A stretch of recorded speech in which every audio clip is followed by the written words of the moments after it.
থলুৱা গাহৰি পালকসকললৈ বৃহৎ প্ৰত্যাহ্বান আহিছে। এক্সকেভেটৰে বৰ্তমান সময়ত গাঁত খান্দি আছে। ইয়াতেই 200টাকৈ অধিক গাহৰি পুতি পেলোৱা হ'ব। অৰ্থাৎ শিৱসাগৰ জিলাৰ কাকজানৰ কোঁৱৰ গাঁৱৰ বৰ্তমান সময়ত জানমণি বুঢ়াগোহাঁইৰ যিখন ফাৰ্ম আছিলে তাতে 10টাকৈ গাহৰি আফ্ৰিকান সোৱাইন ফিভাৰত আক্ৰান্ত হোৱাৰ পাছতেই ফাৰ্মখনৰ প্ৰায় 200ৰো অধিক গাহৰি সকলোবোৰ গাহৰিকে এতিয়া কালিং কৰি অৰ্থাৎ গাহৰিবোৰ ইলেক্ট্ৰিক শ্বক দি মাৰি পেলোৱা হ'ব আৰু মাৰি পেলাই গোটেই গাহৰিবোৰ ইয়াত পুতি পেলোৱা হ'ব। অৰ্থাৎ এই গাহৰিসমূহৰ পৰাই যাতে বেমাৰটো আৰু বিয়পি নাযাওক তাৰ বাবে চিকিৎসা বিভাগে এটা বিশেষ ব্যৱস্থা গ্ৰহণ কৰা দেখিবলৈ পোৱা গৈছে। কিন্তু জানমণি বুঢ়াগোহাঁই 6 বছৰ ধৰি যিধৰণে গাহৰি পালন কৰি আছিলে, তেওঁৰ এখন বৃহৎ ফাৰ্ম আছিলে, গোটেই বৃহৎ ফাৰ্মখন এতিয়া খালী হৈ পৰিছে।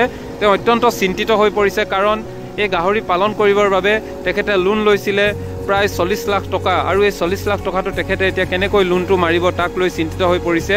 সমান্তৰালভাৱে তেখেতে প্ৰতি মাহে 1 লাখৰ ওপৰত দানা আনি খুৱাইছিলে।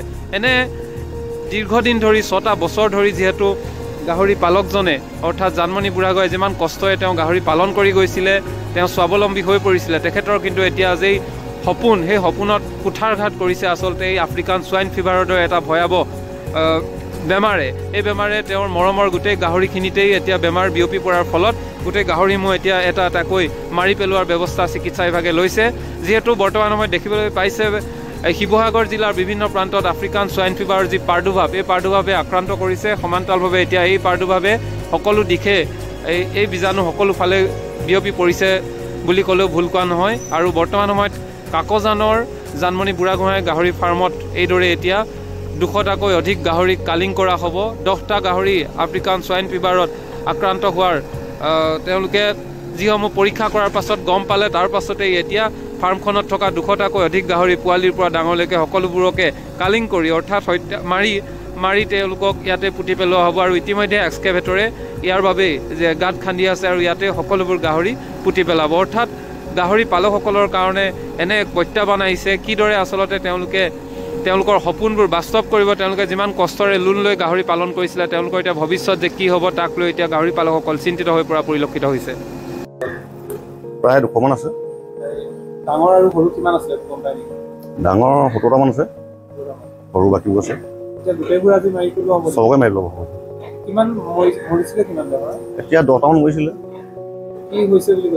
এইটো আফ্ৰিকান সোৱাইন ফিভাৰ হ'ব।